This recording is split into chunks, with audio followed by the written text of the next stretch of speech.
Hello and welcome to my channel. My name is Radosveta Vassileva and I'm a scholar and social activist. Today I will be raising concern about Bulgaria's presidency of the Council of the European Union. Believe it or not, in January 2018, Bulgaria's government would assume the rotating presidency of the Council of the European Union for a period of 6 months. So what does this even mean? So when the government of an EU member state assumes the rotating presidency, it determines the agenda of the Council, it sets a working program, and it chairs the meetings. So how important actually is this? Well, ideally it is a chance for a member state to promote policies it truly cares about, but it doesn't work that way in practice because politics comes into play. When Malta, for instance, was presenting the report on its presidency before the European Parliament earlier this year, only 30 out of 751 members of the European Parliament were present. And yes, you heard right, only 30 out of 751. So as it has already been pointed out, the presidency matters more if you're a big state such as France or Germany. For smaller states like Malta or Bulgaria, it is just an extended advertising campaign. So let's see, what can Bulgaria's government advertise?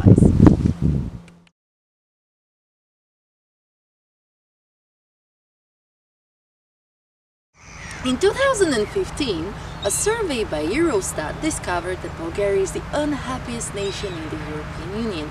Considering that Bulgarian people are really nice, Bulgaria has rich historical heritage, beautiful nature and great food, you would wonder why we are so unhappy. Well, here are a few ideas.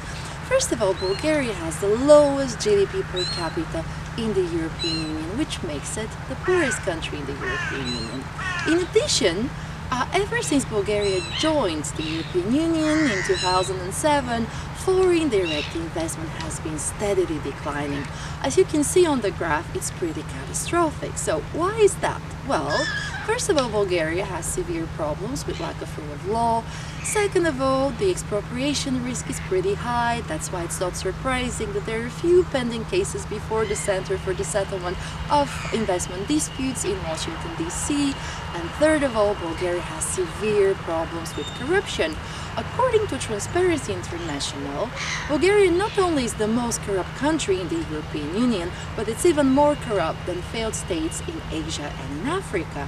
In fact, corruption is so deeply rooted in the mindset of Bulgarian politicians that recently Bulgaria's Minister of Justice said that she thought that crime and corruption were two different things. And yes, she will be presiding some of the meetings during the presidency.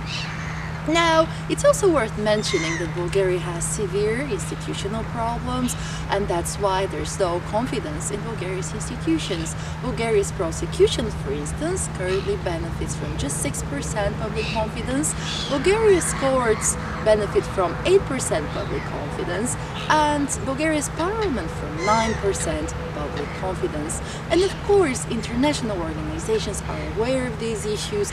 The Council of Europe has raised concern about the lack of separation of powers and the legitimate pressure on the judiciary. And in that light, we should also emphasize that Bulgaria has lost most of its cases before the European Court on human rights.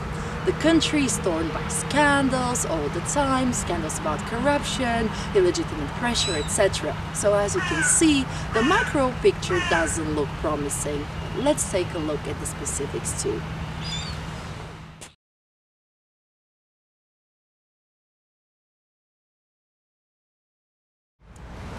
Each presiding member state has to determine priorities it wants to focus on during the presidency. Bulgaria hasn't set its priorities in stone yet. Over the summer, they were talking about consensus, competitiveness and cohesion, which obviously appears quite vague, but recently they started having a better idea. Now they're talking about economic development, digital single market, security and justice, and of course leading the Western Balkans. So for lack of better clarity, let's work with these. Does Bulgaria's government have the capacity to lead in those areas? Well, economic development. As I already mentioned, Bulgaria is the poorest country in the European Union with the lowest GDP per capita. Bulgaria also has declining foreign direct investment and certainly knows how to chase investors away with corruption, expropriation, etc. So clearly capacity to lead on that one. Digital single market. Now, here I need to ask you, have you heard of DESI? DESI, it's not a girl's day. DESI is an index. It stands for Digital Economy and Society Index, which tracks the digital competitiveness of each European Union member state. Now, Bulgaria has this 27th place out of 28 possible. Obviously, a capacity to lead in that area as well. Security and justice, well, that's pretty embarrassing too. As I said, we have institutional failure, no public confidence in institutions. The Council of Europe criticizes Bulgaria for lack of separation of powers. Clearly, Bulgaria is the country to ask for security and justice. And now, going to the Western Balkans, my personal favorite priority, and because I happen to be in Serbia at the moment, it's very tempting to draw comparisons between the two countries because they have the same population and very similar GDP. But let's see, can Bulgaria teach Serbia anything? Well, according to the Corruption Perception Index by Transparency International, Serbia is less corrupt than Bulgaria. In addition, if you take a look at this graph, you would see that Serbia has more foreign direct investment than Bulgaria. And this is a country which is not a member of the European Union, it's not a member of NATO, and it's been torn by wars, and still foreign investors have more confidence in the Serbian economy than in the Bulgarian economy. That's pretty revealing, I would say. Now, according to the World Bank, more Serbians use the internet than Bulgarians. And this is also quite interesting because Bulgaria wants to be a leader in developing the digital economy. So this is somewhat disturbing as well. In addition, Bulgaria suffers from greater, I would say, brain drain than Serbia. According to official statistics, there are more Bulgarians working abroad outside of Bulgaria than in Bulgaria because, well, everyone left because of everything I already mentioned. And last but not least, Serbia has considerably more freedom of speech than Bulgaria.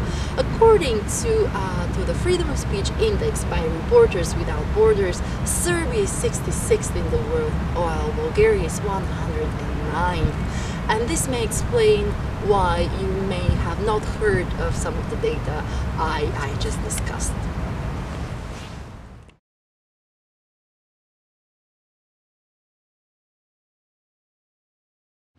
So why does this matter? Ultimately, the presidency is not that important, but it's deeply disturbing that Bulgaria's government will be presiding the Council of the European Union. Bulgarians are the victims of their governments which have driven the country to a catastrophe, and so Bulgaria's government setting the agenda and chairing meetings of the Council of the European Union is just a travesty. If you're willing to read the full version of my article, please go to my personal blog, Radosveta Vassileva.blog. Otherwise, thank you for watching and see you soon.